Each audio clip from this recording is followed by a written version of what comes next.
Are you always this stubborn? He whispered through clenched teeth, pressing the edge of his worn boot against the alien metal panel blocking their way forward.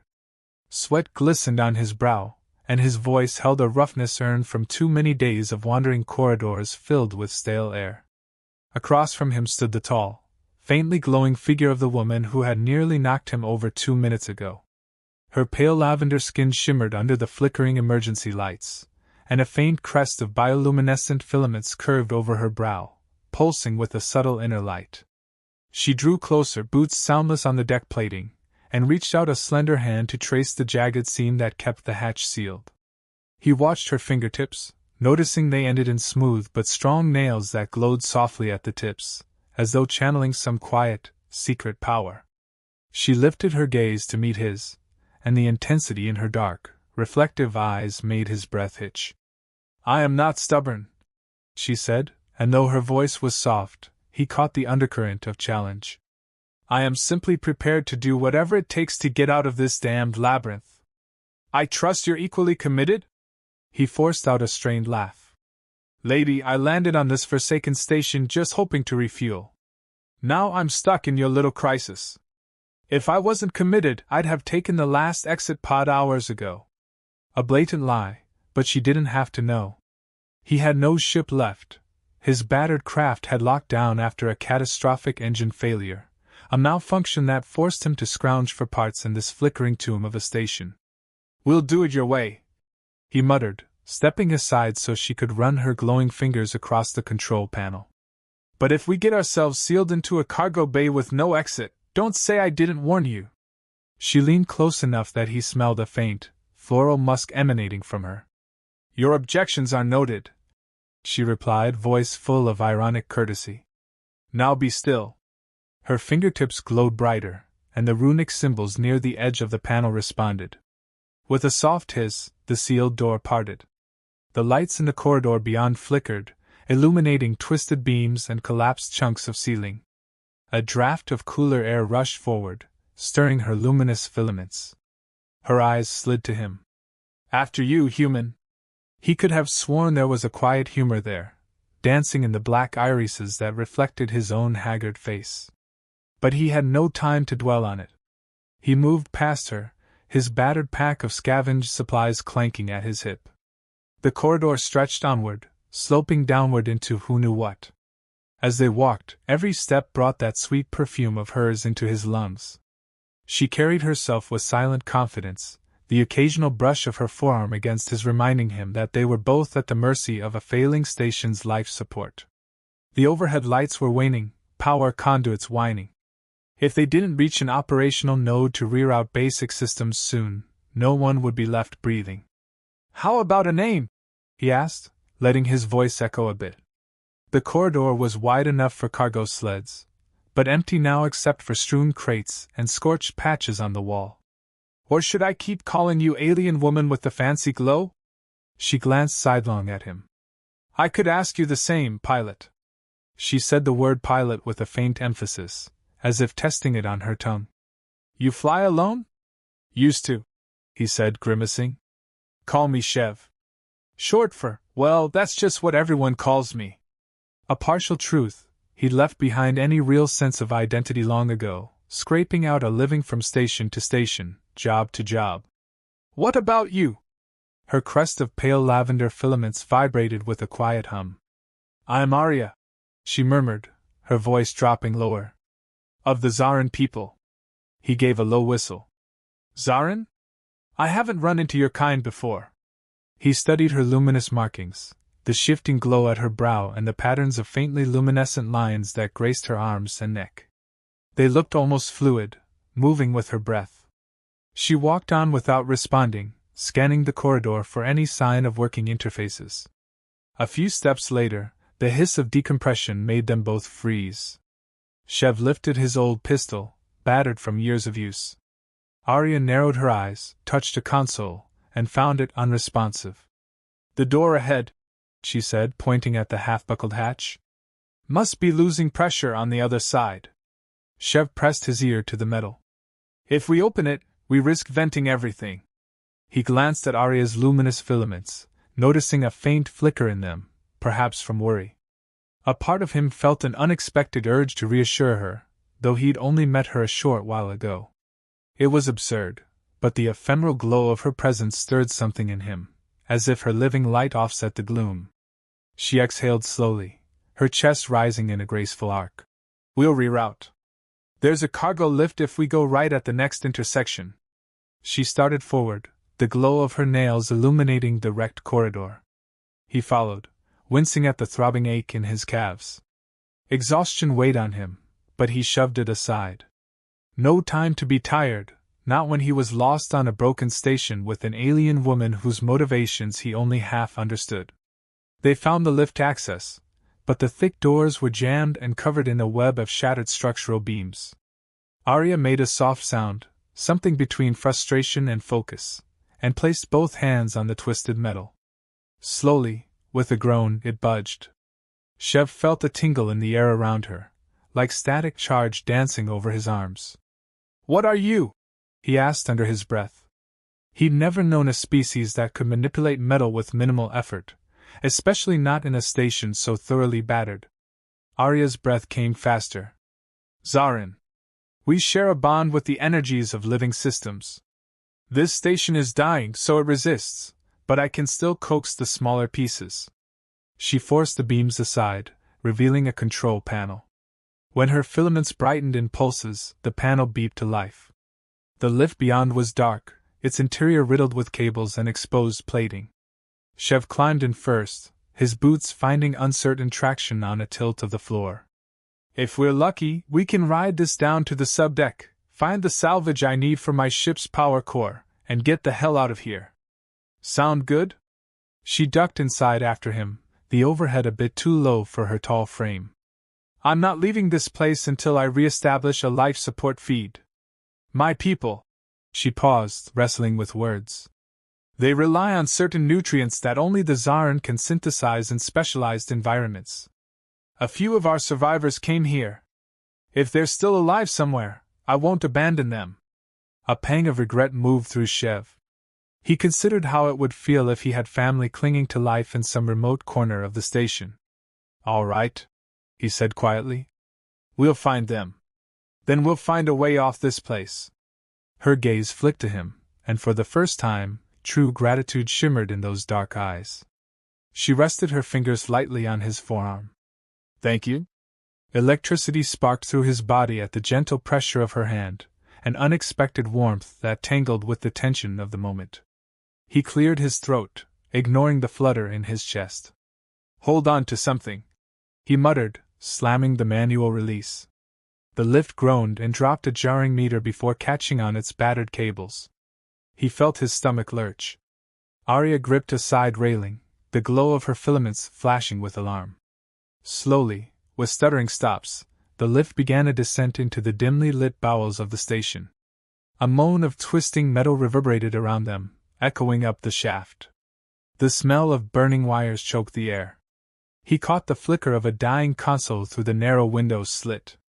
He tried to peer out, but the angle was too tight. Instead, he let himself watch Arya's reflection in the dull metal. Her face wore a look of focus, as though every sense was attuned to the station's pain. "The last time I was close to a Zarin, she tried to kill me," he ventured quietly, half testing how she might react. "Tribal differences, maybe?" Arya's head tilted, her crest flickering. "We aren't tribal," she replied. Some of us have lost our way. They let outsiders manipulate them with promises of power. The hunger for control can poison even the gentlest spirit." Her jaw tightened. "And I suspect that might be what has caused this station to be sabotaged. A faction of my people, or perhaps others, wanting to cut off a safe haven for those who refuse to kneel." Shev gave a weary shrug. "So it was sabotage. That explains the half-blown hull. I thought it was just disrepair and a bad string of meteor hits." He winced, remembering the black scorch on the station's exterior that had spanned nearly a third of its hull. A purposeful attack. Now it made sense. He found his curiosity piqued. "What about you? Where do you fit in all this? You said you're not leaving without your survivors, so are you some kind of leader?"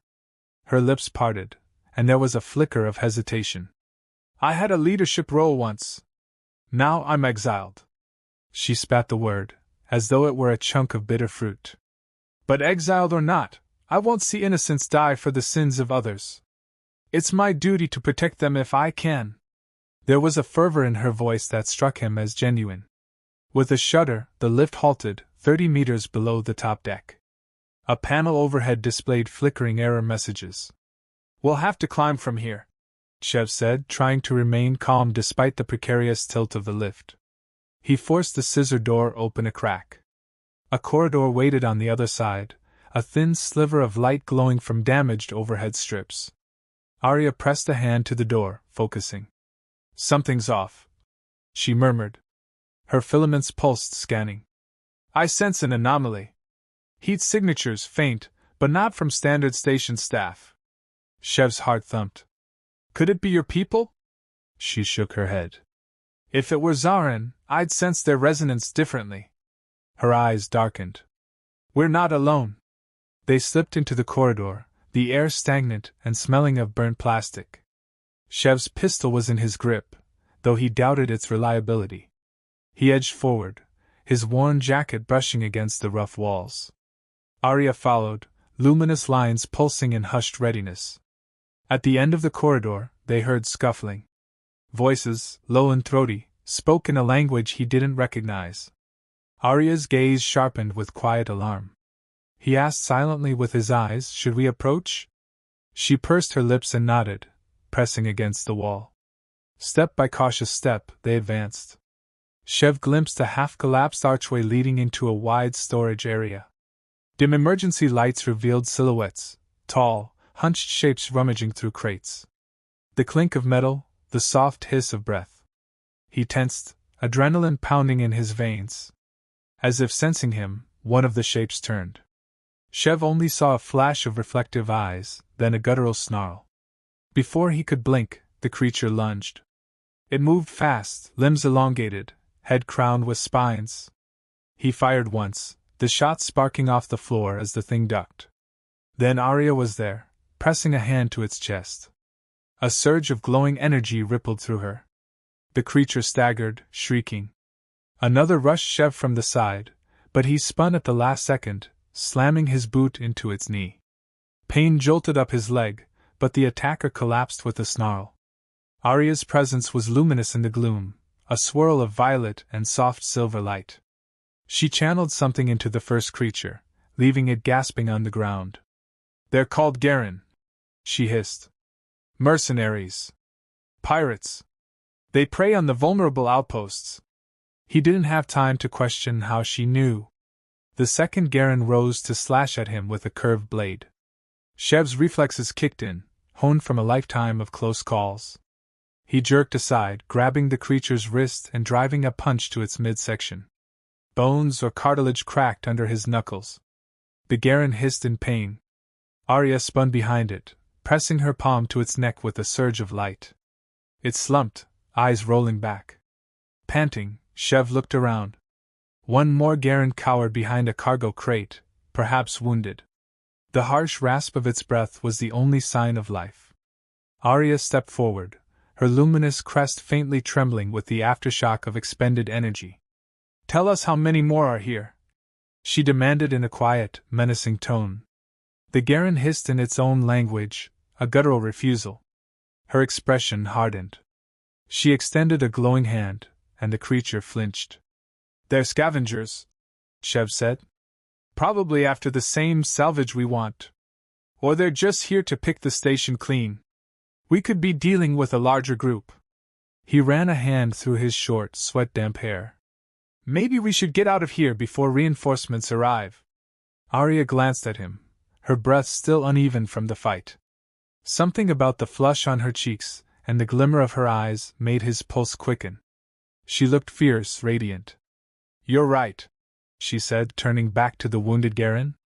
"But I want to ensure we're not leaving them at our backs." She pressed her hand closer to its chest. Her luminous lines sparked, and the creature gave a ragged groan before collapsing. She exhaled, a tremor passing through her. I only used enough energy to stun them," she murmured, He slid his pistol into its holster, stepping over the unconscious Garen. Remind me not to get on your bad side. She managed a faint smile, but it quickly turned to concern. My energy reserves are limited. This station's failing systems weaken the currents I can draw. That was costly. She pressed a hand to her temple, massaging gently as though fighting a headache. I'm all right, she insisted when he frowned. Shev eased a gentle hand onto her shoulder, ignoring the twist in his own gut that told him to keep distance. She leaned into the contact, just for a moment. He felt the warmth of her body, smelled her subtle floral scent. We'll find a safer spot, then figure out how to re-establish a feed for your people, he said quietly. No sense in continuing if we're half dead, especially with these goons around. She nodded, then let her gaze drift over him with concern. You're bleeding. She pointed to a rip in his jacket where the blade had grazed his arm. Blood oozed, staining the fabric. Damn. He pressed a hand to it, feeling the sting. Not deep, he muttered. I'll manage. They slipped out into the corridor again, leaving the unconscious Garen behind. Some distance later, the station layout opened into a smaller habitat quarter with private cabins. Most looked looted, doors forced open. Finally, they found one sealed. Arya used her gentle energy manipulation, coaxing the damaged lock open. Inside, the lights were minimal but functional enough to see the cramped space. A bed fixed to the wall, a small desk, a wash basin. Shev shut the door behind them, then slid a metal crate to block it. We can hole up for a moment, he said, sinking onto the bed's edge with a quiet groan. Arya crouched in front of him, gently taking his arm. Let me see, she insisted. Her touch was feather-light, that luminous warmth enveloping his skin. He flexed his fingers, jaw tightening at the sting. She carefully peeled back his torn sleeve, revealing the shallow slice. Blood trickled, but not too severely. She placed a hand just above the wound.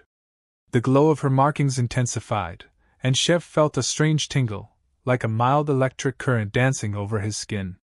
He sucked in a breath, uncertain if it was discomfort or an odd rush of pleasure. What are you doing? He rasped. Her lips curved in a faint smile, though her brows were knit with concentration. Healing you? The luminous crest over her brow flickered, and he felt the warmth penetrate deeper. The bleeding slowed, replaced by a subtle numbness that receded into a gentle warmth.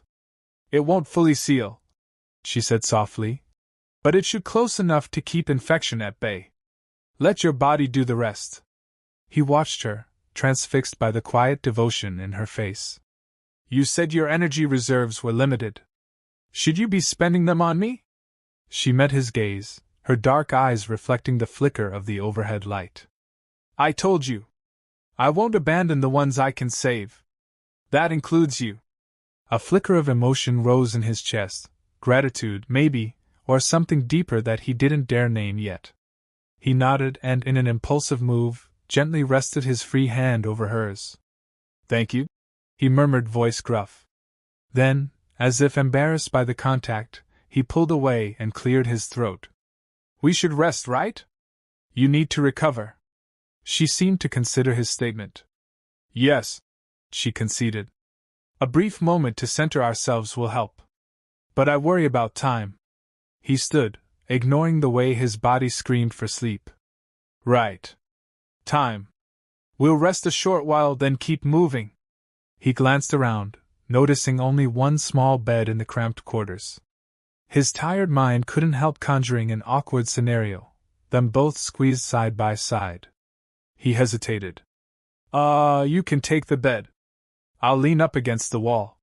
She arched a brow, luminous filaments shifting in an almost playful wave. If the bed's big enough, we can share. I promise I won't drain you unless I must. She said it with a teasing quirk of her lips, referencing how her energy use might pull from external sources if absolutely necessary. But the words, combined with her earlier statement about draining gently, struck a nerve of unsteady desire in Shev. He fought a flush creeping up his neck. He tried to laugh it off. That's the last thing I need, more draining. But a small spark of curiosity lingered behind his eyes. He placed a battered blanket on the floor. "I'm fine here," he said, ignoring the ache in his muscles. "If the Garen don't find us first, we'll be up soon anyway." She didn't argue, perhaps sensing his reluctance to push the boundaries of trust between them. Still, when she settled onto the bed, he felt her gaze flicker over him, a quiet, questioning warmth. He leaned back, mind churning with all that had happened. A part of him wondered if he could truly trust her, or if she was just another opportunist using him as a means to an end. But that fear warred with the pull he felt when she touched him, that sense of closeness in a lonely, dangerous place. His eyelids grew heavy. The last thing he saw before drifting into a half-sleep was Arya's silhouette, softly aglow, lying still atop the narrow bed. A faint hum of energy enveloped her, and in that intimate hush, he almost believed they could survive this collapsing world together. He dozed in fitful, uneasy snippets. Nightmares of spinning station corridors and the hiss of venting air plagued him. At one point, he woke with a start to see Arya's eyes open, watching him. Her face was unreadable, but she didn't speak. Something in the tension between them felt half-formed, as though both recognized the gravity of forming a connection in a place like this. He gave a curt nod, drifting back to exhausted oblivion. A short time later, an alarmed beep from the corridor roused him fully. Emergency klaxons sounded, muffled but unmistakable. He shot to his feet, heart pounding. Arya moved too, swinging her legs over the side of the bed. "We need to go," she said, voice tight. "The station's power fluctuations must be hitting critical levels." In hurried silence, they gathered their gear, unblocked the door, and stepped out into a corridor painted with flickering red lights. Somewhere deeper in the station, automated warnings droned about structural instability. They exchanged a tense look, then started jogging. Arya's presence near him felt protective, and with every glance at her determined face, he felt a quiet ember of respect grow. They navigated the twisting passages, guided partly by Arya's sense of energy flows and partly by Shev's instincts for station layouts. Over time, the dull monotony of battered corridors gave way to deeper levels where the walls showed new scars of sabotage. Panels were cut open, wires ripped out. "They wanted to kill this place from within," Arya hissed, her eyes flaring. "I can't believe the station is still holding together." Shev exhaled shakily. "We need a plan. We find any survivors you can sense, fix life support, or at least route enough power to keep them breathing, then see if we can get the hell out. My ship might be toast, but maybe there's a cargo freighter in the docking bay with partial functionality." He didn't add that in his experience, such a scenario was slim. But he needed hope, if only to keep moving. They came upon a large control junction, lit by a single overhead lamp. Panels flashed warnings in several languages. Arya moved to the main console, pressing her hands against it. Her crest brightened as she engaged with the station's crippled systems. Shev hovered close, trying not to stare at the way her lips parted in concentration, the faint glow reflecting off her lavender skin. "Anything?" he asked. "There's a sealed environment on Deck 9, she said, voice hushed. "Trace Sarin signatures. Weak, but alive. I have to get there." She sounded resolute, an almost desperate edge coloring her words. She manipulated the console, rerouting limited power. "I can keep that environment stable for a little while longer, but we must hurry." Her gaze flicked to him. "Will you help me?" He could see the raw concern in her eyes, and something inside him softened. "Of course," he said gently, resting a hand on her shoulder. "Let's go. We'll find them." A small, grateful smile touched her lips, and she nodded. But as they turned from the console, a deep rumble shuddered through the deck. Sparks rained from the overhead conduit. Shev staggered, nearly losing his footing. "That's not good," he managed. "We might be out of time." She grabbed his hand, the contact startling him with a surge of warmth. "Then we run," she declared, voice carrying a quiet command. Together, they bolted down the corridor, footsteps echoing as the station groaned around them. Every second felt borrowed, stolen from the jaws of an inevitable collapse. In the winding warren of sublevels, they found a half-functional maintenance tram. The car was battered, but the rail overhead still flickered with power. Arya fiddled with its controls, coaxing the battered circuits to life. Chev hopped in beside her, scanning for hostiles. "We're lucky the Garen didn't strip this," he murmured. "Or maybe they wanted to keep it for themselves." The tram lurched, carrying them deeper into the bowels of the station. Arya's hair-like crest swayed with the movement, glowing bright in the dim light. She was close, her shoulder brushing his. Each time that subtle contact happened, he felt an inexplicable rush of warmth that wasn't entirely physical. Her presence resonated with him in a way he'd never felt before. Despite the claustrophobic darkness surrounding them, he felt oddly awake, aware. Confused, but drawn in. Her eyes flicked to him, as though she sensed his attention. "Are you all right?" she asked softly, her voice low against the background hum of the tram. "You look pale." He forced a shrug. "We're on a disintegrating station with Garen pirates, sabotage, and about 5 hours of breathable air left. I'm peachy." His attempt at sarcasm was half-hearted. He sighed. I'm not used to having a reason to stick around for someone else. Feels strange." She studied him with quiet empathy. "I know the feeling. My exile stripped me of people I could turn to. Yet here we are, forced into each other's path. Maybe neither of us is as alone as we thought." He opened his mouth to reply, but the station lurched again. The tram's overhead lights flickered, and the car ground to a halt. "Damn it!" he hissed, jumping out onto the walkway. Arya followed. Ahead, more twisted metal and collapsed structure blocked the route. Without the tram, they'd have to proceed on foot. Arya's expression set into a determined line. She marched forward, scanning for a route around the debris. As they navigated the wreckage, the station's alarms continued to blare in muffled bursts. The corridor ended in a sealed pressure door. This one was a heavier model, likely an atmospheric barrier. Chev forced the manual override, but it refused to budge. Arya placed her palms on the cold metal, eyes closed in concentration, trying to coax it open. "It's jammed," she muttered. "Systems are unresponsive. The sabotage must have locked it down." Chev leaned against the wall, panting. "Now what?" She turned to him, her luminous filaments thrumming. "Let me drain you," she said softly, echoing her earlier teasing words but with deadly seriousness this time. "Not harm you, but share your warmth, your life energy. It might give me the final push to force this open." His stomach clenched at the suggestion. He remembered the electric tingle in her touch, how she'd used that strange power to heal his cut. Would letting her draw from him be safe? But they were out of options. If they couldn't get through this door, they wouldn't save her people, or themselves. He swallowed hard. "Fine," he breathed. "But be gentle, please." She gave a small, reassuring nod. With almost reverential care, she placed her hands on either side of his ribcage and leaned in close. He could see the luminous lines across her arms and chest flare, feel the currents of energy stirring in the air. Then, in a rush that was both exhilarating and terrifying, he felt her presence surge against his own. A wave of tingling heat blossomed under his skin, making his heart hammer. He gasped, stumbling. Arya caught him, her body pressed to his. He felt every contour, the softness of her form, the pulse of her breath. It was an intimate connection, more overwhelming than any mere physical contact. For a moment, it felt as if he teetered on the brink between ecstasy and unconsciousness, his vision swimming with flickers of purple luminescence.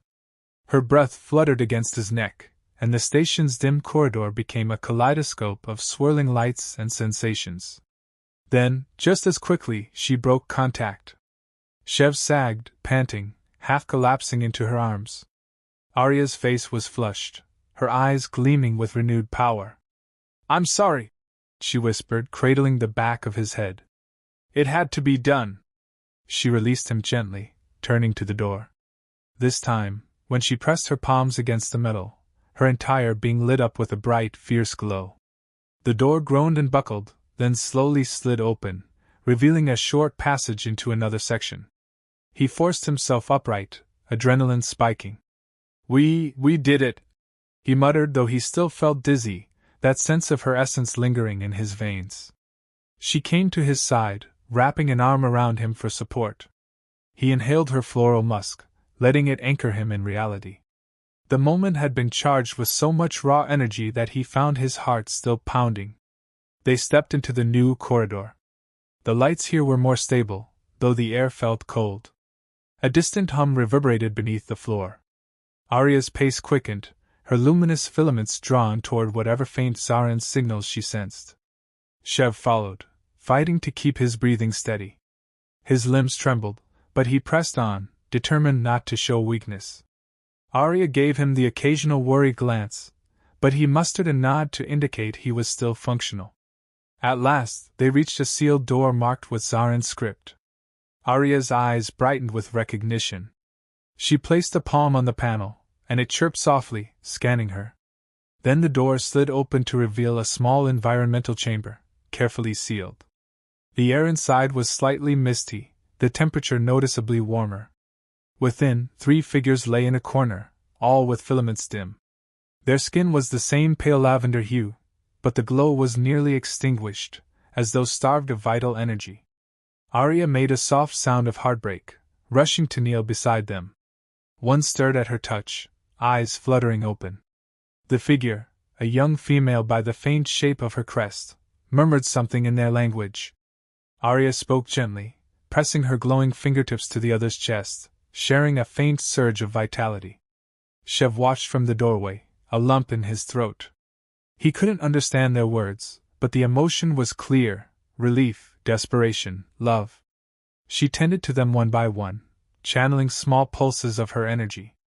Shev worried about her straining herself, but he also understood she couldn't stand by and watch them fade. One of the older Zaran coughed and slowly rose, gazing warily at Shev.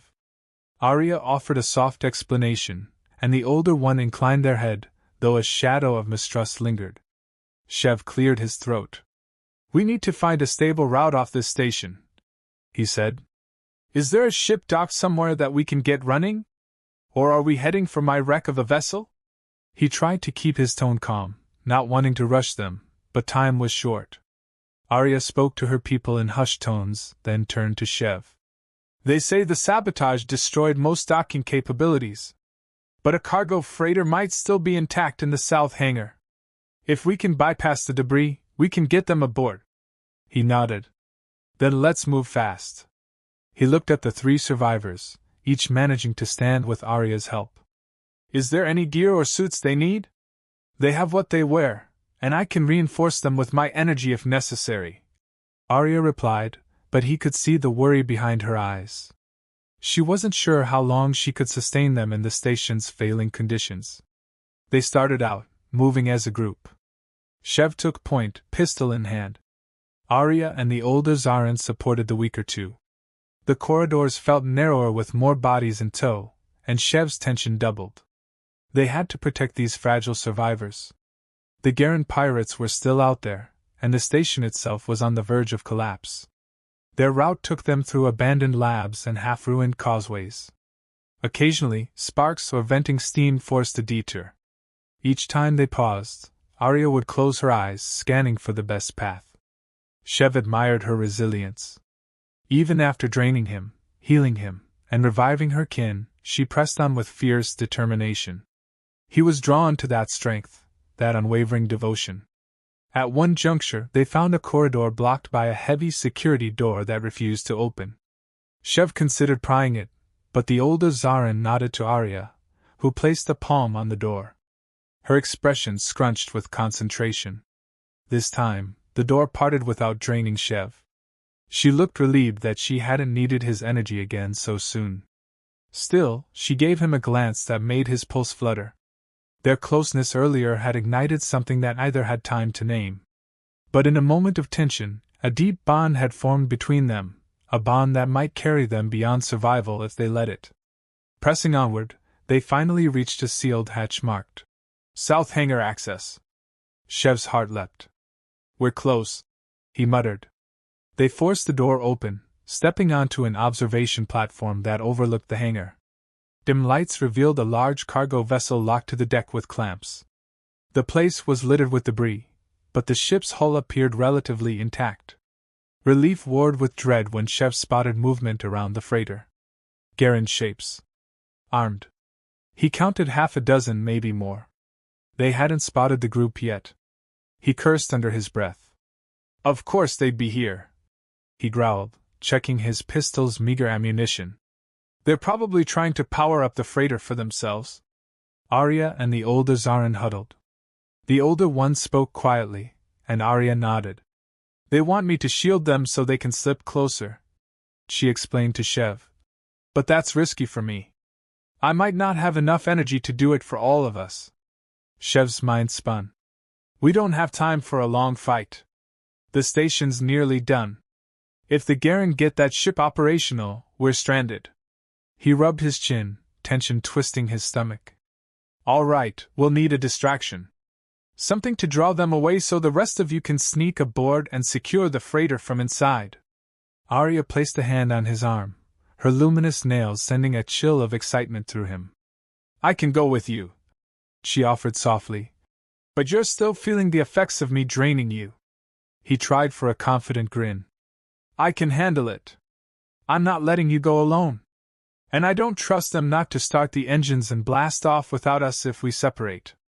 She actually smiled at that, a genuine, soft curve of her lips. All right, she said. We'll do it together. The others will wait for our signal, then move in. Turning to her people, she murmured instructions. They nodded reluctantly, watching her with a mixture of respect and concern. Chev realized she might have been more than just a leader, she was something revered among them.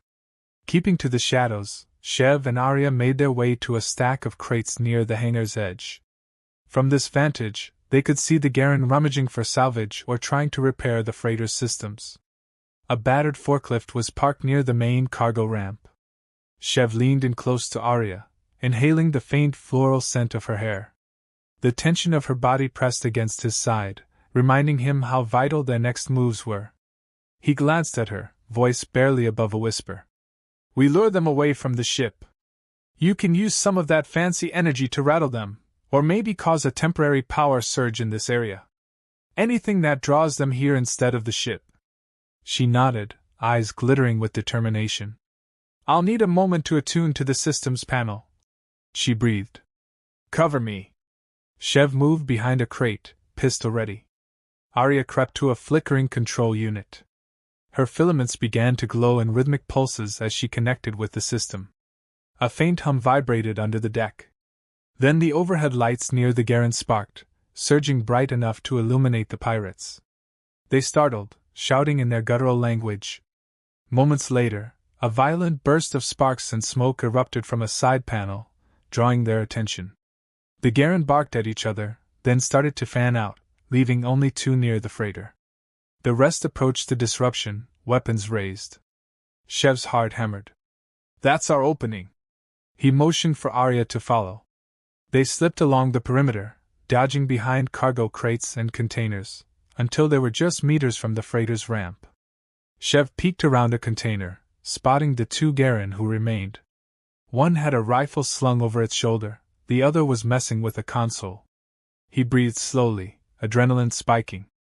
We take them out quick, he murmured to Arya. Then signal your people. She gave a tight nod. Together, they emerged from cover. Chev fired at the Garen on the console, clipping its shoulder. It hissed, spinning to return fire, but Arya shot forward with an unnatural speed, pressing her palm to its chest. Her filaments blazed, sending a concussive pulse that knocked the creature out cold. The other Garen snarled, raising its rifle. Chev dove, rolling across the floor to avoid the shot. He sprang up on one knee, returning fire. Sparks flew as the bullet grazed the Garen's weapon, forcing it to drop the rifle with a yowl of pain. Arya seized the opening, launching a second pulse that sent the pirate reeling. Heart pounding, Chev dashed to the freighter's ramp control, pressing the button to lower it fully. Then he fired 3 shots in the air, the agreed-upon signal. The rest of Arya's group broke cover, hurrying across the hangar toward them.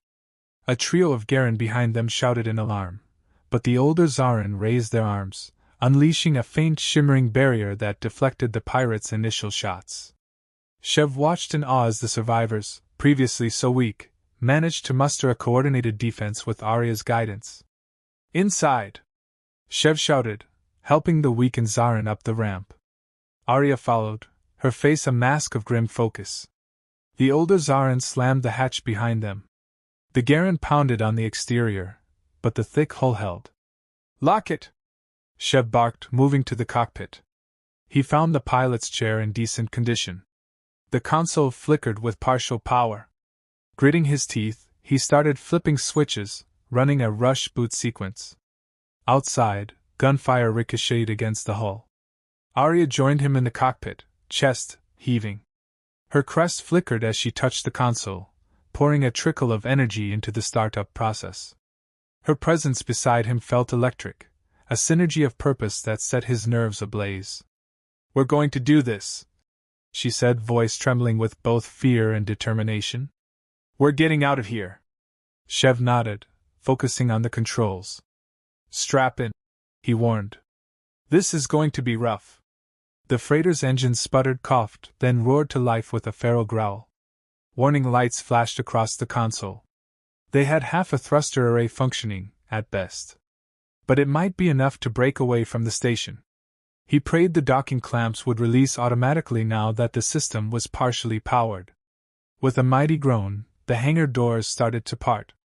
The sabotage had left them partially jammed, but Arya's manipulations allowed them to grind open just enough for a ship to squeeze through.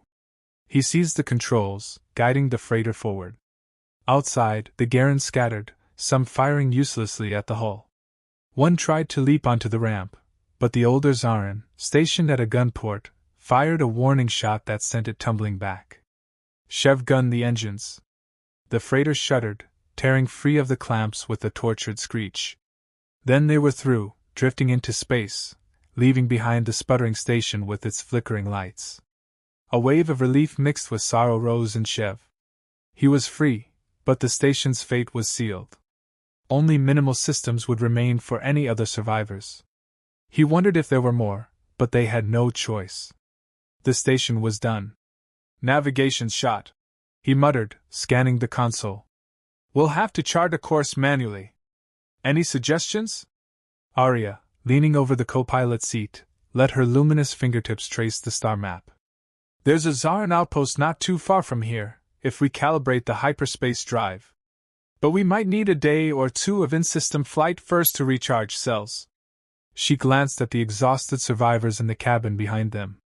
"They'll need rest, and we must stabilize the environment for them. The sabotage knocked out the station's specialized environment, but maybe we can replicate something on board if the life support system is adaptable." Shev nodded, feeling the weight of responsibility settle over him. They had a plan, at least. "Let's drift out of range, then we'll see what we can manage."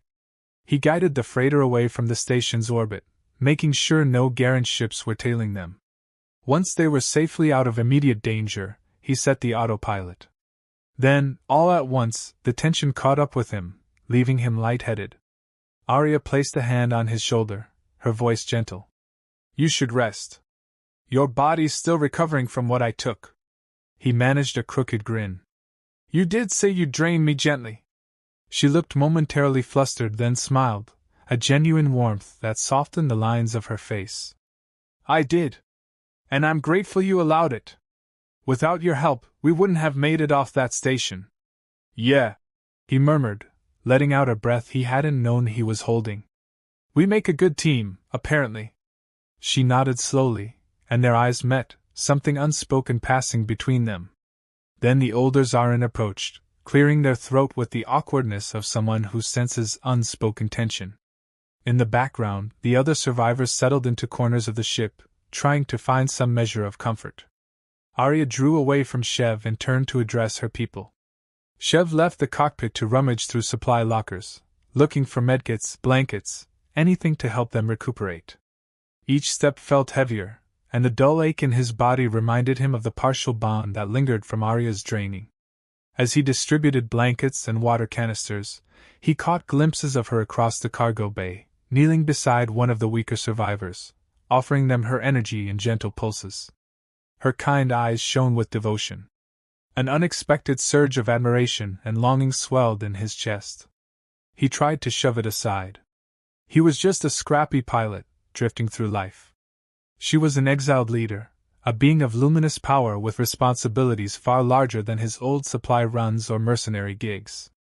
Yet they were thrust together, and the memory of her pressed against him, drawing from his life force, lingered in his mind with potent clarity. When the survivors were situated, Chev made his way back to the cockpit, slumping into the pilot's seat and rubbing his eyes. The faint hum of the engines was reassuring. They had oxygen, they had a course to the Zarin outpost, and they had each other. For now, that would have to be enough. A soft step behind him announced Arya's arrival. She placed a hand on the back of his seat. "Your arm, is it holding up?" she asked, nodding at the cut she'd helped heal. He pulled back the ragged sleeve. The wound was mostly closed, faintly pink. "Better than it should be, thanks to you," he said, letting a bit of gratitude seep into his voice. She gave a small smile, and he turned in the seat to face her, feeling an odd mixture of exhaustion and a stubborn swirl of desire. "I guess I owe you," he said softly. She knelt beside him, her luminous filaments brushing his knee. "You don't owe me anything. We're in this together." Her eyes glinted with a soft, unreadable emotion. "You saved my people as much as I did." For a moment, there was only the quiet hum of the freighter. The closeness of her body to his, the subtle glow that outlined her features. He could almost feel the memory of that shared energy. "I guess we both deserve a rest," he said, voice rasping. "We've still got a journey ahead of us." She nodded, rising gracefully. Then, after a moment's hesitation, she leaned down and pressed a gentle hand to his cheek. The warmth of her touch spread through him like liquid sunlight. "Thank you, Chev," she whispered. She lingered there, gaze locked with his, letting unspoken feelings pass between them. Then she drew back, stepping away to rejoin her people, leaving him breathless, heart pounding, staring after her with 1,000 questions swirling in his mind.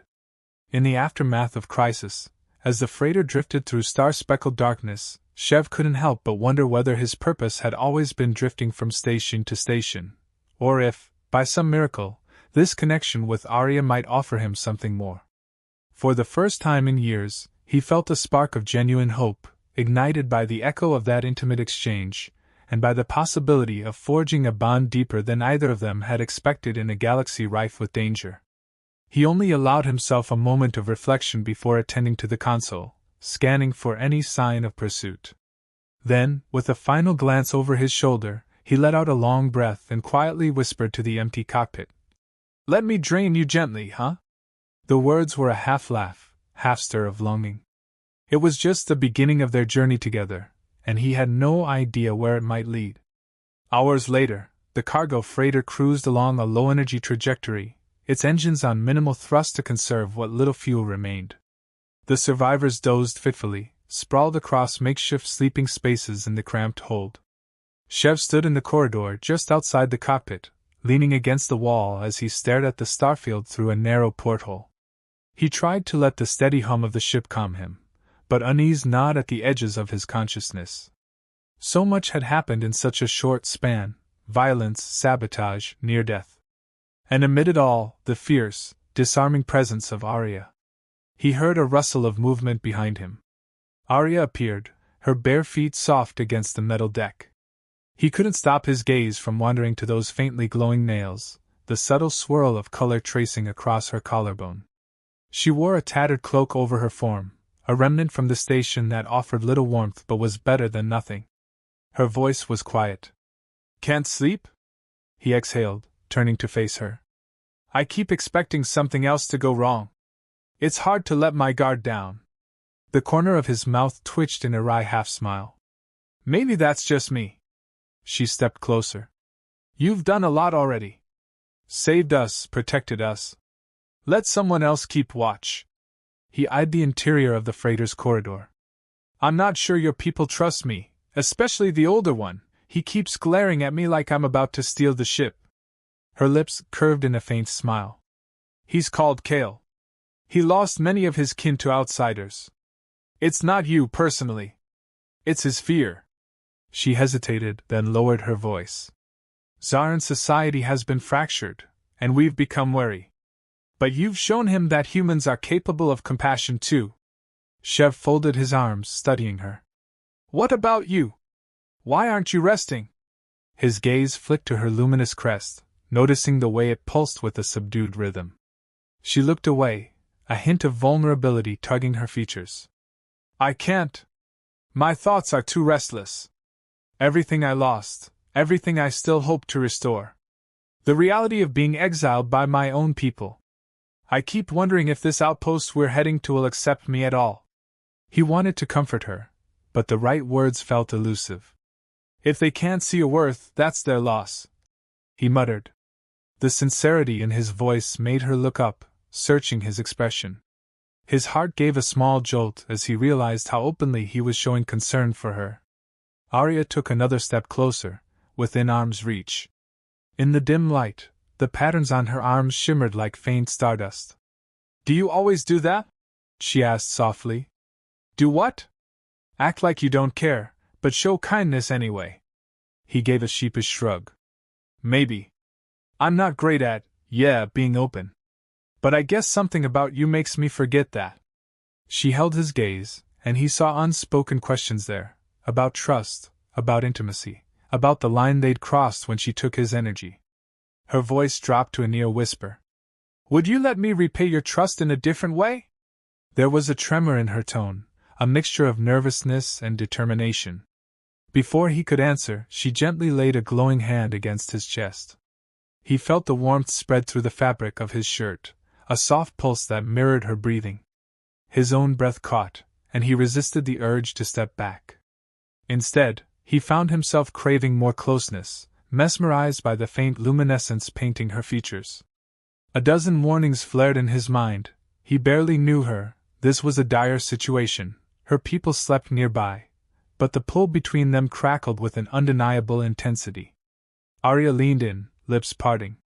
Her voice, trembling with sincerity, slipped into his ears. I sense your fatigue, your longing. You hide it well, but it's there. She pressed a little closer, and he felt the brush of her hair like filaments against his neck. A gentle hum sparked, sending shivers down his spine. Let me give something back, she murmured. His hand rose of its own accord, settling on the curve of her waist. Her body tensed for a heartbeat, then relaxed into his touch. Every rational thought told him to hold back, but the memory of near death, the closeness they'd shared, the swirl of desperation, they all conspired to tip him over the edge. We're both running on fumes, he whispered, though his voice was raw with desire. Is this the time for feeling alive? She whispered back, finishing his sentence. Or do we keep waiting until circumstances are perfect?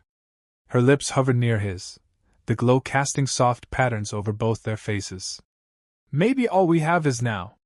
He shut his eyes, surrendering to the thrum of adrenaline and warmth surging inside him. Their mouths met, hesitant at first, then bolder, fueled by the tension of survival and shared vulnerability. Her taste reminded him of fresh air, tinged with that floral undertone. He felt a gentle pull at his core, an echo of the energy she'd taken earlier, but this time it was layered with a sense of giving, reciprocity, like a current flowing between them in a harmonious loop. Her arms wrapped around his shoulders, and he let his hands settle at her waist, pulling her closer. Their bodies aligned, separated only by ragged fabric and racing hearts. It was a heady mix of relief, gratitude, and something that felt dangerously like affection. Each breath they shared in that dim corridor was an affirmation of life, of hope. A slight creak of the freighter's hull snapped them out of the moment, reminding them they weren't alone. Arya pulled back, chest rising and falling with quick breaths. She pressed her forehead against his, her crest gently aglow. We should be careful, she murmured. My people, they might not understand. He stroked a thumb across her cheek. We'll be careful, he promised, voice thick. But let's not pretend nothing is happening between us. We can't unfeel this. His honesty surprised even him. She nodded, a quiet heartbreak in her eyes that he recognized as the weight of exiled responsibilities. Slowly, she slid her hands away from him, stepping back. "I have duties," she whispered. "They rely on me. I can't let my personal desires overshadow that." He shook his head, determined. "I'm not asking you to. Hell, I don't even know what I'm asking. Just don't shut me out, all right? We'll figure it out." She gave him a grateful look, then quietly padded away, leaving him standing there with his pulse racing and his lips tingling from her kiss. In the hush that followed, all he could do was exhale a long breath, leaning his head against the bulkhead. For the first time in a long while, he felt truly awake, as if the stale emptiness of his old life had cracked open to let something new blossom. The hours that followed were a blur of mechanical checks and caring for the survivors. Arya's presence lingered in the background, firm, resolute, her voice calm as she guided Kale and the others through attempts to adapt the freighter's life support system.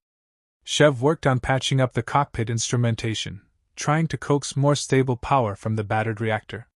Each time they crossed paths, their eyes met, charged with unspoken tension. A wave of heat would flood his body, recalling the taste of her lips, the gentle pull of her energy. But they never lingered. There was too much to do.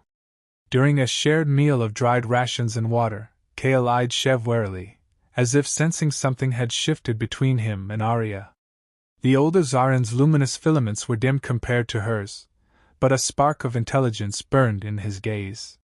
He asked few questions, and Chev provided few answers, focusing instead on reassuring him of the plan to reach the outpost.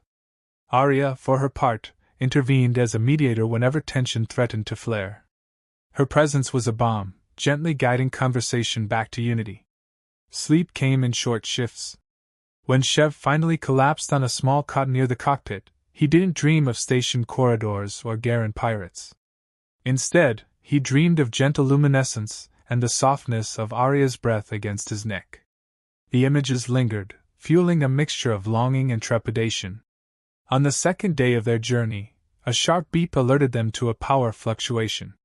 Chev scrambled from his cot, stumbling into the cockpit. Arya was already there, her brow creased with worry. "The reactor's losing stability," she said, pointing to a flickering gauge. "We have to vent some pressure or risk a meltdown." He nodded, checking the readouts. "All right.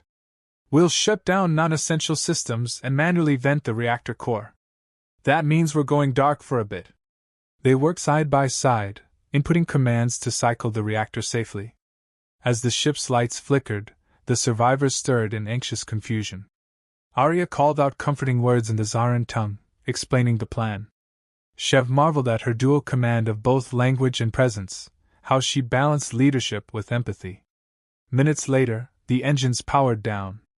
The freighter drifted, enveloped in darkness except for the faint glow of emergency panels. "Hold tight," Chev muttered. The hiss of vented plasma echoed through the hull. Everything rattled ominously, but after a tense moment, the reactor stabilized. They breathed a collective sigh of relief.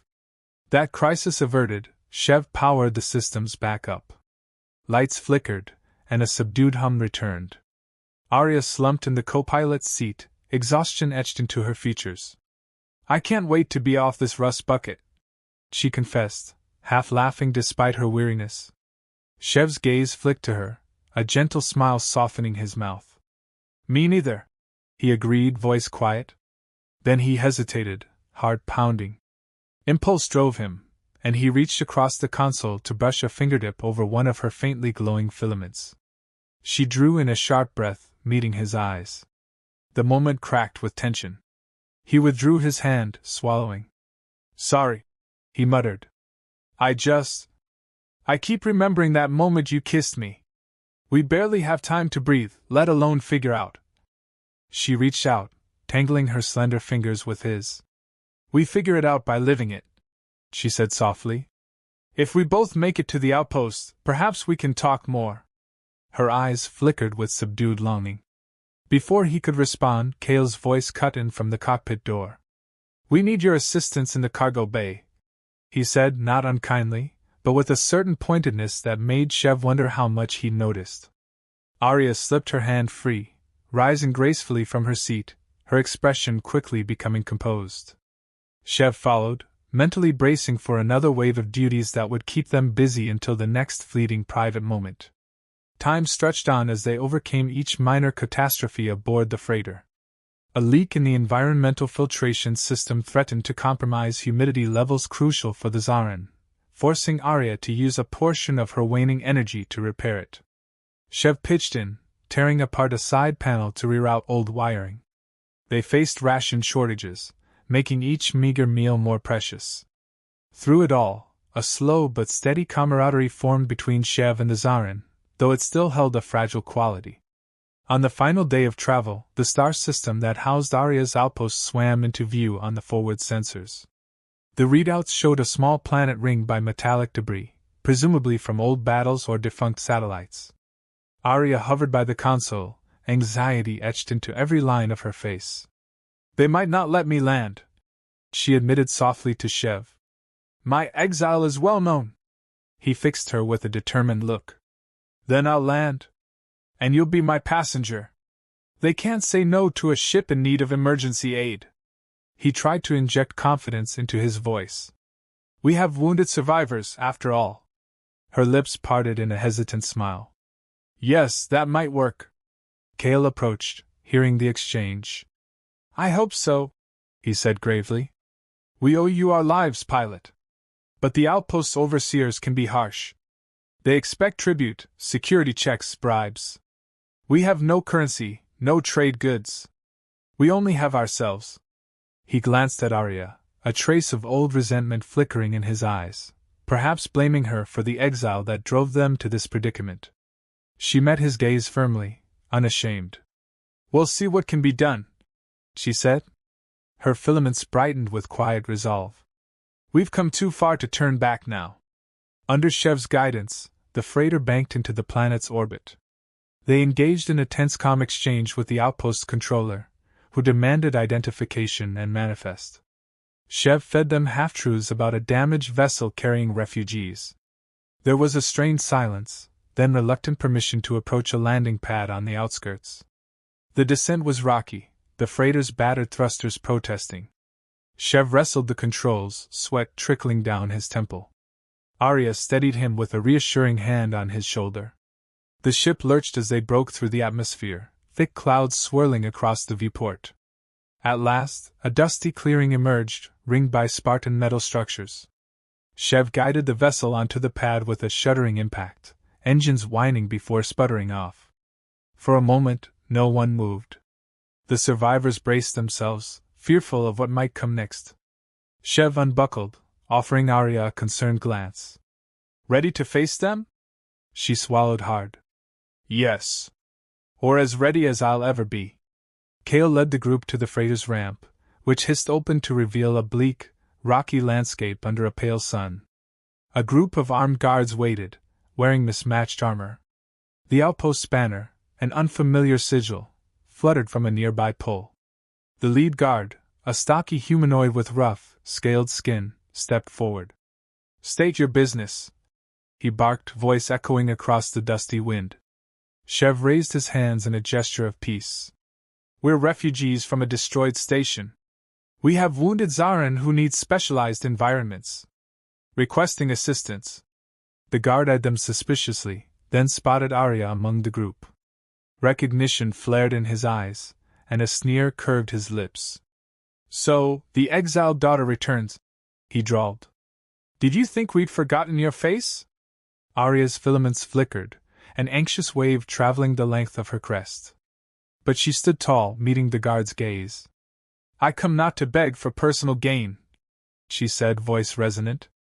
"We have survivors who need help. At least allow them sanctuary." The guard spat on the ground. "You're banned from this outpost, Arya. Exile is exile. The others maybe we'll let in, if they can pay their way. But you? Turn around and leave." Anger surged in Shev's chest. He stepped forward, ignoring the rifles pointed in their direction. "She saved these people," he snapped. "She saved me. You seriously want to turn her away in front of her own kin, who are barely holding on?" A ripple of tension spread through the line of guards. Arya exhaled shakily, one hand hovering near her chest as if bracing for an attack. Kale and the others waited, dread twisting their features. The lead guard barked a laugh. I don't give a damn about your sob story, human. The law stands. Exile means no entry. There's a price on her head for certain crimes.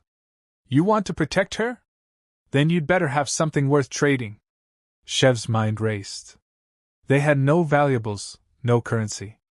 Unless, he shot a look at Arya, remembering how she manipulated energies, how precious that ability might be. But he refused to treat her like a commodity. There must be something we can offer. He gritted out, thinking of the station's data logs they'd pulled in a last-minute scramble. Perhaps there was intel or technology these people wanted. But it was a gamble. Before he could speak, another voice cut through the tension. It was rich, authoritative, carrying easily over the dusty wind. What is the commotion here? A figure emerged from behind the guards, tall, robed in elaborate cloth with a hint of glowing embroidery. 2 Zarin escorts flanked him, their crests faintly luminous. The robed figure's eyes narrowed as they fell upon Arya. Ah, he murmured, amusement laced with caution. The disgraced one returns. Shev bristled at the contempt. But the figure raised a hand, stopping the guard from any rash actions. No harm just yet, he ordered. Then, shifting his attention to Arya, he asked calmly, Why have you come, after everything that transpired? Arya's shoulders trembled, but she held his gaze. I didn't come for my own sake, she said. I came to save these survivors. They were near death on a sabotaged station. I managed to get them off, but they need your resources. She gestured to the battered group behind her. I beg leniency. If you must punish me, do so, but let them live. The robed figure rubbed his chin thoughtfully, an air of detachment in his posture. Punish you? That depends on the terms of your exile. But we are not unfeeling. He looked over the ragged survivors. We do have a specialized habitat for Zarin. But space is limited, and we are strict about the laws. Shev felt an impulse to speak up, but he bit his tongue, letting the conversation play out. Arya stepped forward, filaments trembling. I'll submit to whatever trial you deem necessary, she said softly.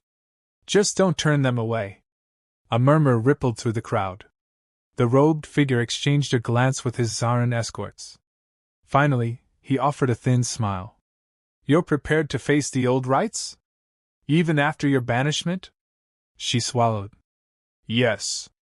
Very well, he replied. They may enter. You, however, must face judgment. Shev's heart leapt into his throat.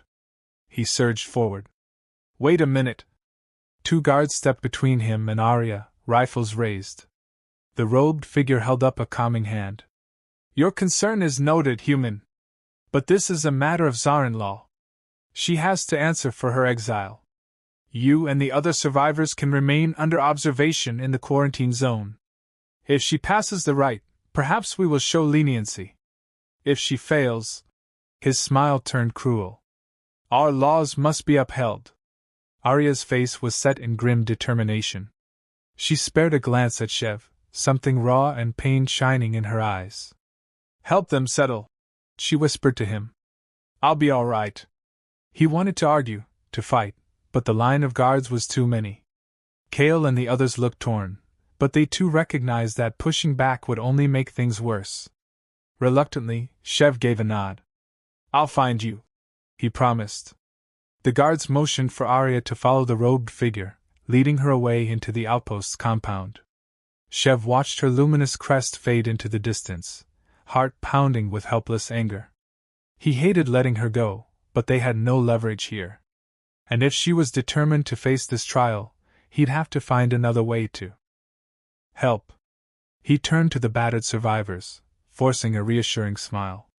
Come on, he said. Let's get you somewhere safe. Then we'll figure out how to get her back.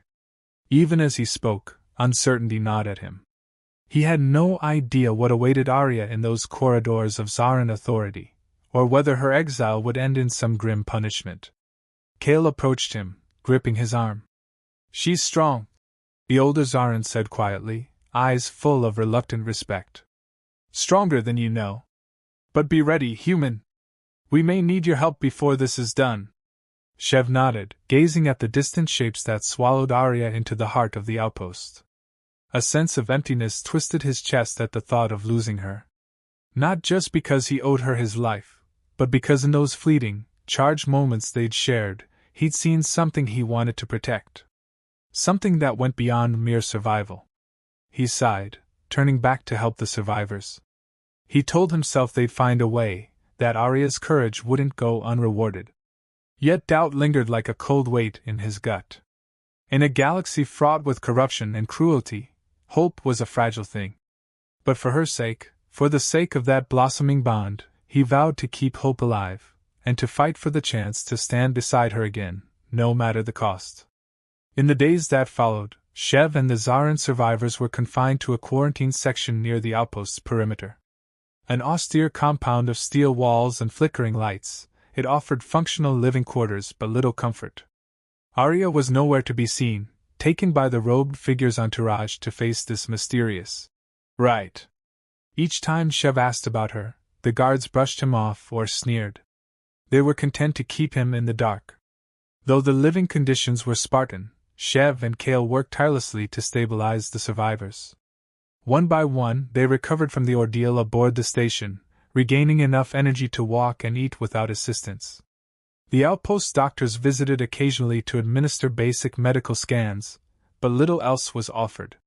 Their resources were clearly reserved for those with status. Each night, Shev prowled the dusty courtyard, searching for signs of Arya. The starlight overhead did little to quell the tension roiling within him. He longed to see her, to confirm she was safe, to tell her that they'd find a way through this. But he could only guess at what she endured. The Zarin were private about their rights, and Kale offered only vague insights, that the exiled must atone, must prove their worthiness to rejoin the fold through trials of both spirit and body. Sometimes the process is deadly, Kale admitted grimly, avoiding Shev's gaze. Unable to bear inaction, Shev started discreetly gathering information. He bartered with scraps of tech from the freighter for tidbits from a guard or a local worker. He learned that Arya was being held in a separate compound, subjected to something called the Shereteth, an ancient test that would measure her loyalty to Zarin law. If she failed, the penalty was rumored to be severe, perhaps imprisonment, or worse. Each new scrap of news made Shev's stomach knot. At one point, he risked sneaking out past curfew. Under cover of darkness, he clung to the shadows of the outpost's labyrinthine corridors, heart hammering. He found the compound that supposedly held Arya, but it was heavily guarded. When he tried to approach, a pair of armed sentries confronted him. He had to flee before they sounded an alarm. Back in quarantine, he cursed his helplessness, punching a metal wall until his knuckles split. The sting of pain only magnified his frustration.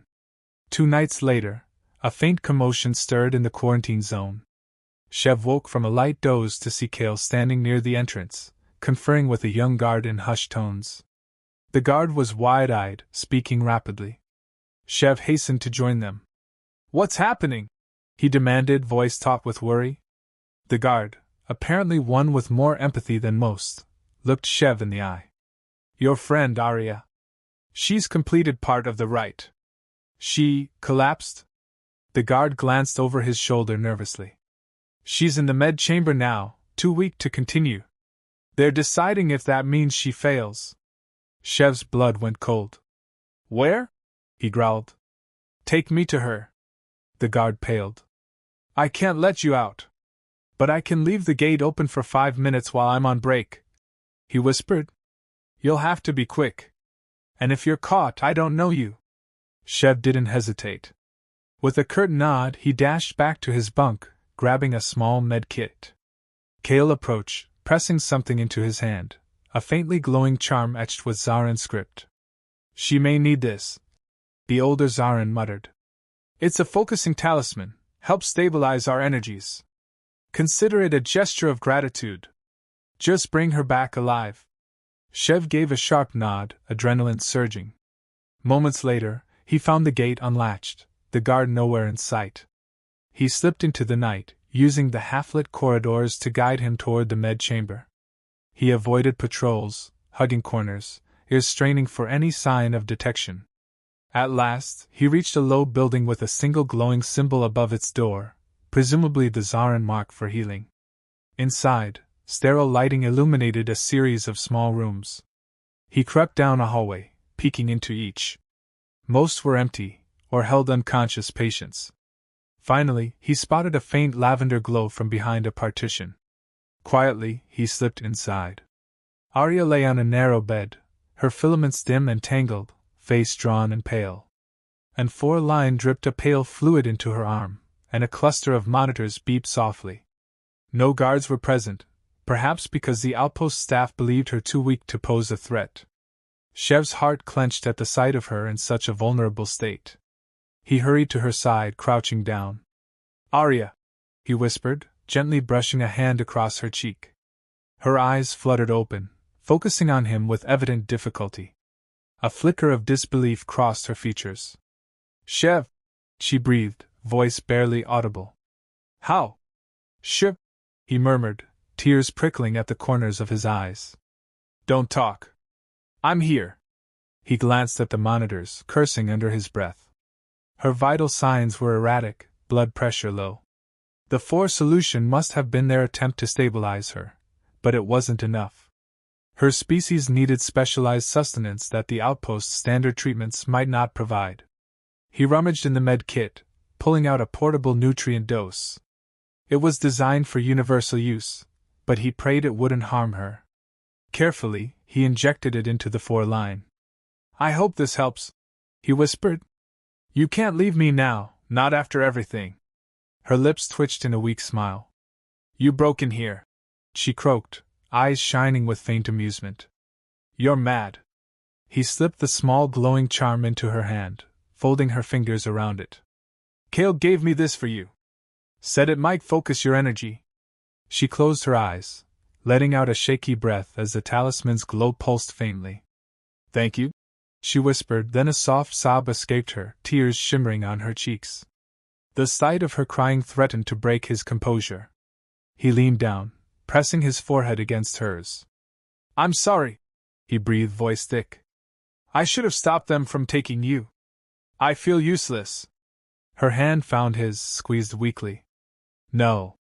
You did what you could. I chose this. I have to face their judgment if I want them to accept the others into a stable future. If I run from it again, I'll never be free."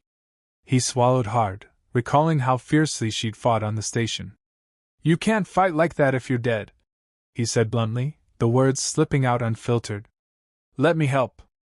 I'll break you out, or I'll bribe them, or something. I can't watch you waste away." She shook her head, mustering a faint, pained smile. "That would only condemn us to a life on the run. Besides, I won't yield. I'll finish the right once I recover a little. They can't deny my resolve. You'll see." He wanted to argue, but the conviction in her eyes stilled him. She was determined to face this test, to earn her place back among her people on her own terms. He couldn't deny her agency. Instead, he leaned in, brushing the lightest kiss over her cracked lips, letting the closeness speak the words he couldn't articulate. She sighed against his mouth, eyelids fluttering, the slightest spark of her glow returning. A footstep in the corridor sent panic through him. He broke the kiss, darting behind a curtain just as a medic entered. The figure tapped at the monitors, adjusting the flow of fluids. "Your vitals are improving slightly," the medic murmured to Arya, not noticing the extra occupant. "That's good. You should be able to continue your trials in a day or 2. Arya said nothing, only stared at the ceiling. Shev clenched his fists, resisting the urge to speak out. When the medic left, he returned to her bedside, heart pounding. "I have to go," he whispered. "Or they'll catch me. But I'll come back if I can. Just stay alive." She nodded, eyes glimmering. "I will," she vowed, tone resolute despite her weakness. She squeezed his hand one last time. "Shev! I—" Her words trailed off, overshadowed by emotion. He kissed her forehead. "Me too," he answered, though he wasn't sure what he was confessing. Then he slipped away, heart in his throat, navigating the deserted corridors with quiet desperation until he found his way back to quarantine, the gates still ajar. The next day, rumors spread like wildfire among the inhabitants of the outpost. Some claimed that Arya was nearly dead. Others said she'd been infused with bizarre energies, fueling her next trial. Shev learned that part of the Sherataith involved a final test of loyalty, one that might require her to forcibly renounce her personal attachments, or even to stand against an enemy champion in combat. The details were murky, but the risk was clear. Kale cornered Shev in the quarantine courtyard that evening. The older Zaren's luminous filaments were slightly brighter, a sign of regained vitality. "We must do something," Kale urged. "They could demand she kill someone in the final trial to prove her loyalty. They might even put you in danger if they discover your bond. These are ancient, twisted customs." Shev bristled at the thought of being used as leverage. "You're sure about that?" Kale exhaled heavily. "She was exiled because she refused to follow an order that would have harmed innocents. That's why many of us respect her. The outpost's leadership, however, sees her as a rebel. They might stage a test that contradicts her moral code." A sense of dread settled over Shev. He pictured Arya, forced to choose between her people and her conscience, battered and weak from previous trials. "We can't just watch that happen," he said. Kale nodded grimly. "I'll gather the survivors, see if there's a way to intervene. Perhaps we can speak to a more sympathetic council member. We must tread carefully, though. We're outsiders here, with no real power." Shev rubbed his face. "I'll do whatever it takes. This place is rotten. Once we get Arya out, we should all get the hell away. Let them keep their twisted traditions." Yet even as he spoke, he feared Arya would never abandon her quest to unify the Zaren or protect them. She'd risked her life to reach this outpost, and though she hated their laws, she might still see them as her people. Torn between frustration and admiration, Shev ground his teeth, wishing he had a clearer path. 2 nights later, everything came to a head. Word reached quarantine that the final trial was happening in the outpost's central arena, a place used for ceremonial duels and judgments. Shev's stomach flipped. The guards allowed Kale and the other Zaren to attend as potential witnesses. Shev insisted on going too, refusing to be left behind. After some heated negotiation, a guard escorted him under threat of force if he interfered.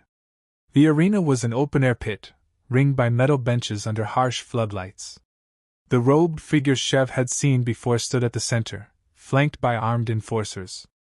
A small crowd gathered, mostly Zaren but some other species as well, all there to watch the spectacle. The hush of anticipation hung in the air. Shev scanned the stands and spotted the survivors, along with a handful of outpost dwellers. No sign of Arya yet. At last, she emerged from a side passage, supported by a stoic guard who led her into the pit. She looked thinner, her face drawn, but her eyes shone with fierce resolve. Her crest flickered in subdued luminescence, the focusing talisman from Kale clutched in one hand. Shev's heart thundered at the sight of her battered figure, but he saw she still stood tall, refusing to show weakness. The robed figure raised a hand. "People of Zaren," he intoned, "we gather for the conclusion of the Sherataith. This exile, Arya, seeks to reclaim a place among us, to atone for her refusal to follow our leadership in past times." He motioned to Arya. "Do you still wish to complete the rite?" Her voice was steady. "Yes." The robed figure gestured to a gate on the far side of the arena, which rumbled open. A tall, imposing Zaren male stepped through, luminous crest crackling with energy. His eyes gleamed with hostility. "This is Vesk," the robed figure announced. "A champion of our ways. He will test your loyalty in combat. If you prove yourself worthy, you may rejoin us. If you fail or if you refuse, your exile continues, and the penalty is death." A chill swept the crowd. Kale gripped Shev's shoulder, trembling. "This is it," he whispered. "They want her to kill or be killed." Shev clenched his fists, helpless in the stands. Arya squared her shoulders, meeting Vesk's glare. And what if I defeat him without killing him? She demanded. The robed figure sneered. Such mercy has no place in the Sherataith. The champion must be subdued fully, or ended. That is the only path to prove your loyalty to Tsar-in-law. A hush fell. Vesk stepped forward, raising his arms, filaments glowing with menacing intensity. Arya inhaled sharply, bracing herself. Shev could only watch, sick with dread. She despised taking life unnecessarily. That had likely been the reason for her exile. Could she do it now, under duress? If she didn't, they'd kill her. He fought the urge to jump down into the arena, but the guard behind him tensed, rifle angled at his back. Vesk wasted no time. With a snarl, he lunged, sending a pulse of crackling energy at Arya. She dodged, stumbling a bit as her weakened body struggled to respond. The crowd watched, riveted. Sparks flew as she mustered a shield of luminous force, blocking his second strike. The clash sent shockwaves through the air, shimmering arcs of energy that danced around them like spectral flames. She retaliated with a wave of her own, pushing him back. But Vesk was strong, brimming with vitality. He rushed her again, driving her into the dirt with a powerful strike. She cried out, filaments dimming for a moment as pain lanced through her. Shev's nails dug into his palms so hard they drew blood. Summoning her will, Arya rolled aside. Vesk's next blow cracked the ground where she'd been. She leapt to her feet, panting. Her gaze flicked to the stands, and for a split second, Shev swore she locked eyes with him. He silently willed her to stand firm. She inhaled, gathering energy with a deep, resonant hum that vibrated the very air. The focusing talisman glowed in her palm. Screaming, she hurled a burst of luminescent force at Vesk, knocking him off his feet. He skidded across the arena floor, stunned. The crowd roared in astonishment. Seizing the moment, Arya rushed forward, pressing a palm to his chest. Her crest flared, flooding him with that draining energy that had once taken from Shev. Vesk gasped, convulsing as she siphoned his strength. It was a frightening display of her power. But she hesitated, tears glimmering in her eyes. Killing him now would be easy, she could simply keep draining. Yet her moral conflict was evident. Her entire being trembled with indecision. The robed figure shouted from the sidelines, "Finish it! Prove your loyalty!" A hush fell. Vesk stared up at her, gasping for breath, fear warring with defiance in his eyes. Shev's heart pounded, fully aware of the weight of her choice. If she spared him, she'd be branded disloyal again and sentenced to death. If she killed him, she'd betray the convictions that led her here in the first place. Tears slipped down her cheeks, mixing with sweat. Her filaments flashed erratically, reflecting her inner turmoil. She let out a raw, pained scream, pulling her hand away. "No," she choked. "I won't become what you want me to be." The robed figure snarled, motioning to the guards. "Then the penalty is death," he proclaimed. The crowd erupted in chaos, some jeering, others cheering. Shev's eyes burned with rage. He shoved the guard behind him aside, vaulting over the barrier. Chaos ensued. Kale and the other survivors rushed forward too, as a handful of outpost citizens cried out in protest. Shev sprinted across the arena floor, sliding to Arya's side just as guards converged with raised weapons. She stared at him in stunned disbelief. "You idiot!" she gasped. "You'll get yourself killed!" He grabbed her hand, that old electric thrill igniting. "Not without a fight," he growled. "Let's go." Kale and a few Zarin survivors formed a line behind them, brandishing makeshift weapons. The robed figure, eyes wide with fury, barked for the guards to subdue them all. A tense standoff formed. Vesk, still dazed on the ground, managed to sit up, shooting Arya a conflicted look. She'd spared his life, something he never expected. The robed figure gestured sharply, and rifles clicked, pointed at the rebels. Shev met Arya's gaze, searching for a plan. But it was Vesk who spoke first, voice shaky. "She showed mercy," he said, loud enough to be heard. "She could have killed me, but she spared me. Is this not also a Zarin virtue? Compassion?" The robed figure turned on him. You dare contradict your orders? She is a traitor. Vesk pushed to his feet, leaning on his staff. I was told we fight to protect our people. She had me at her mercy and chose not to kill. So who is the real betrayer of our virtues? Some in the crowd murmured uncertain agreement. Shev's heart leapt, seeing that unexpected shift. Perhaps not all Zarin believed in these harsh rites. The robed figure's face twisted, losing composure. Enough! Guards, open fire. Show no mercy to traitors! He turned, prepared to unleash a blast of energy at Arya himself. Shev tensed, ready to drag her out of the way. But Vesk lunged between them, intercepting the blow with a furious cry. The robed figure reeled, clearly unprepared for the champion's defiance. Gunfire erupted.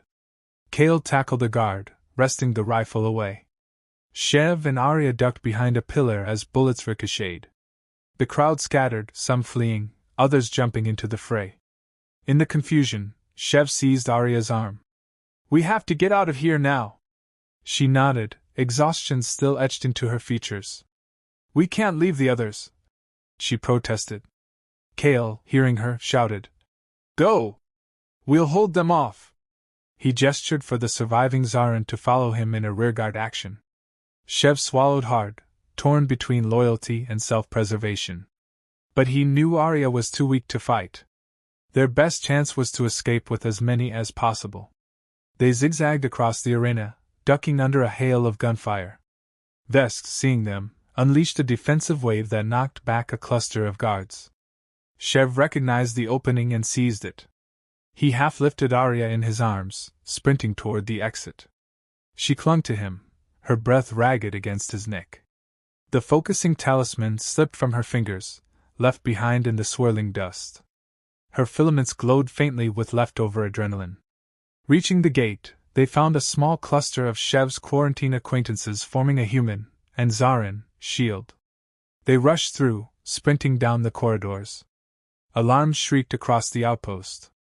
Behind them, chaos still reigned in the arena. Some outpost dwellers, seeing the robed figure's cruelty, turned on the guards. A riot brewed. Shev's mind whirled. We can't stay on this planet, he panted. They'll hunt us down if the robed bastard survives. Arya's eyes fluttered. My people, some want change. We saw that. We sowed a seed of rebellion. Maybe, in time. Her voice trailed off as she slumped, her energy spent. Shev's chest tightened with worry. They dashed toward the main gates. The freighter they'd arrived in was still in the compound's hangar, guarded by only a handful of men. With the outpost in disarray, Shev hoped the guards there might be distracted. Kale and a few survivors caught up with them, panting. Let's move, Kale said. We'll find another sanctuary. Do we have enough fuel to jump to a new sector? Shev asked. Kale nodded grimly. Then that's our best shot.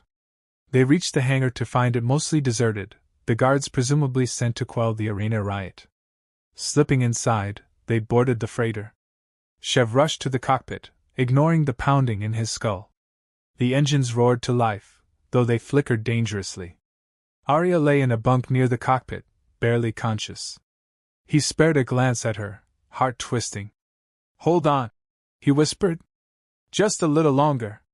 Kale managed the co-pilot's seat, feverishly hitting controls. The door is sealed, he said, voice tense. We need an override or to blast our way out. Shev cursed. Blasting might bring the entire hangar down on us. They scrambled for the override codes, but everything was locked out. In desperation, Shev engaged the freighter's forward cannons, firing at the thick metal door. The hangar shook with a thunderous explosion. Twisted metal parted just enough for them to slip through. Smoke billowed.